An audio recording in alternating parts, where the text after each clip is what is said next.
이 모든 음식이 통과하는 곳이 바로 위입니다.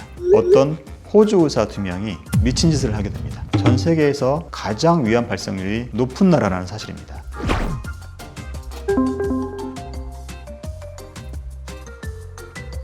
안녕하세요. 장편한 의사 김용석입니다. 여러분 혹시 헬리코박터라고 들어보셨나요? 예전에 요거트 광고에도 등장했기 때문에 이 헬리코박터를 한 번쯤 들어보셨을 것 같습니다. 이 친숙하게 들어본 헬리코박터균, 혹시 이 감염된다고 하면 위암까지 일으킬 수 있는 아주 치명적인 균이라는 사실을 알고 계신가요? 우리가 매일 먹는 밥, 김치, 커피, 그런데 이 모든 음식이 통과하는 곳이 바로 위입니다. 이 위는 내장기관 중에서 유일하게 입을 통해서 외부에서 들어오는 모든 물질이 그대로 도달하는 것이죠. 그래서 외부에서 들어오는 균들에게 노출될 가능성이 굉장히 높아요. 이런 균들이 들어와서 모두 살아남는다면 문제가 되겠죠? 그런데 여러분 걱정하실 필요 없습니다. 아주 상한 음식을 먹은 것처럼 아주 많은 균이 대량으로 들어올 때 말고는 그럴 일이 없거든요. 왜냐고요? 사실 위 내에는 식초보다도 강산인 위산이 계속 나오고 있어요. 그래서 이 위산이 외부에서 들어오는 잡균들을 살균하고 있는 것이죠. 이런 이유로 1980년대 초까지 모든 의사들과 과학자들은 우리의 위에서는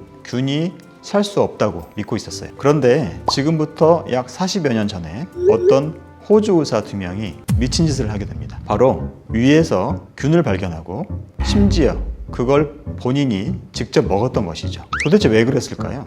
당시까지는 위궤양이나 십이지향궤양의 성격 특성, 예를 들면은 성격이 고약하거나 이런 사람들이 잘 생긴다, 또는 스트레스가 많거나 흡연, 아니면 어떤 유전적인 경향에 의해서 위산이 많이 나와가지고 생긴다고 여겼거든요. 그런데 1982년 호주의 의사 베리 마셜과 로빈 워런은 위염 그리고 위궤양 환자의 위 조직에서 어떤 균이 존재한다는 것을 처음 발견했어요. 이름하여 헬리코박터 파일로리균. 위에서 절대 살 수 없다고 생각했던 균이 실제로는 사람 위 안에 살고 있었던 것이죠. 이 균이 단지 위에 살 수 있다는 것 외에도 위염, 위궤양을 일으킨다는 것을 증명하기 위해서 실제로 본인이 직접 그 균을 먹어서 자기 위에 위염이 생긴 것을 보여준 것이죠. 그 후에 헬리코박터 파일로리 균을 배양까지 성공함으로써 항생제 치료법을 개발할 수 있는 새로운 연구를 시작하게 되었고요. 이런 업적으로 인해서 이 두 사람은 결국 2005년도에 노벨상, 그 중에서도 생리의학상을 수상하게 됩니다. 자, 그렇다면 이 헬리코박터균이 우리 몸에서 어떤 문제를 일으키기 때문에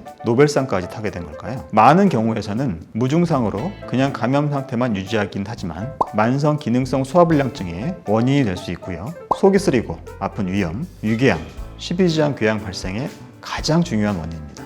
그런데 더 중요한 점은 이 헬리코박터균이 위암의 원인이 되기도 하고 일부 환자에서는 암까지 진행하면서 치명적일 수 있는 아주 나쁜 녀석입니다. 이런 이유 때문에 세계보건기구인 WHO에서는 이 헬리코박터균을 1군 발암물질로 분류했어요.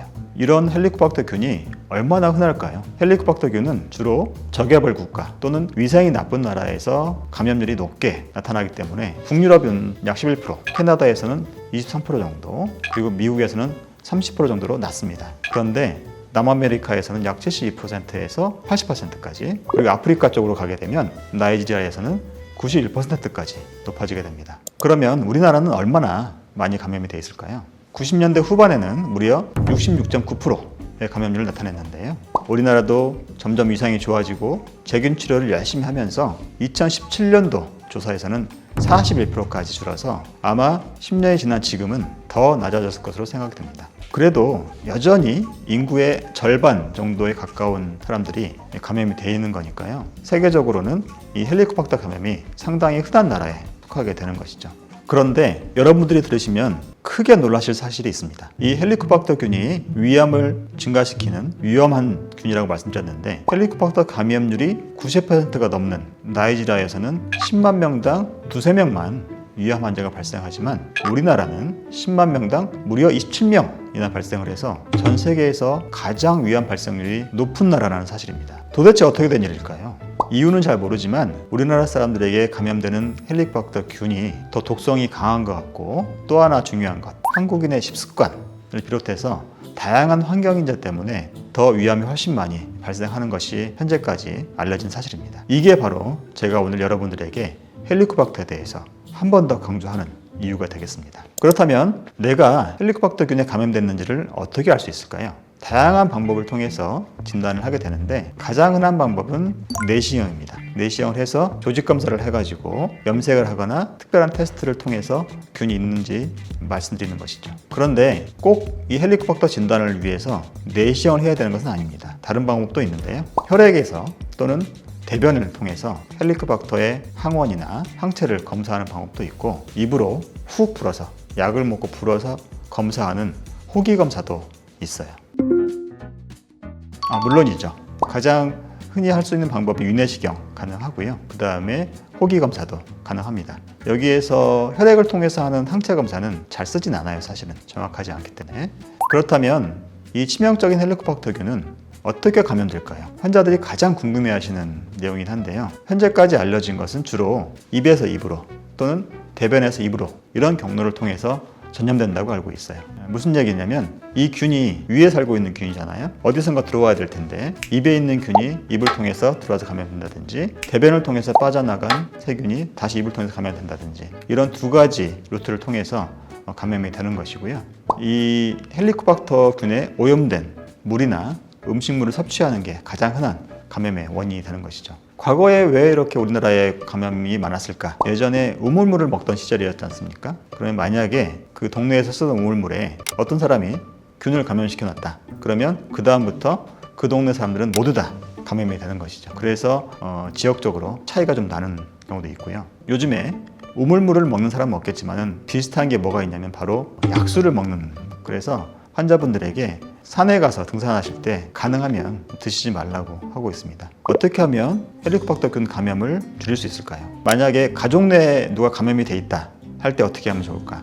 이걸 가장 많이 물어보시는데요. 우리 아이랑 내가 따로 살아야 되느냐 이런 걸 물어보시는데 헬리코박터균은 코로나 감염처럼 아주 전염력이 강한 그런 병은 아닙니다. 그래서 그렇게까지 일상생활을 격리할 필요까지는 없고요. 일반적으로 권유하던 것은 식기를 그냥 따로 쓰면서 각자 음식을 덜어서 먹는 것 정도? 이런 기본적인 개인 위생을 잘 관리하게 되는 방법만 사용하시면 아마도 가족 내 감염은 충분히 예방될 것 같습니다. 그래서 물 끓여 마시기, 음식 덜어 먹기, 또 하나 중요한 것은 가족 중에 감염자가 있으면 같이 검사해서 같이 치료하기, 이런 것도 좋은 전략입니다. 특히 부부끼리는 굉장히 밀접한 사이이기 때문에 서로 감염시킬 가능성이 높거든요. 그리고 또 하나는 정기적으로 위내시경을 해서 조기 발견한 다음에 세균 치료하는 것이 중요하다고 할 수 있겠습니다. 위 안에 눈에 보이지 않는 작은 균 하나가 우리의 건강을 위협할 수도 있습니다. 오늘 제가 말씀드린 헬리코박터에 대한 내용에 대해서 더 궁금하신 분들이 있으면 댓글 달아주시고요. 3번에 있는 장편한 김용석 내과를 찾아주시면 언제든지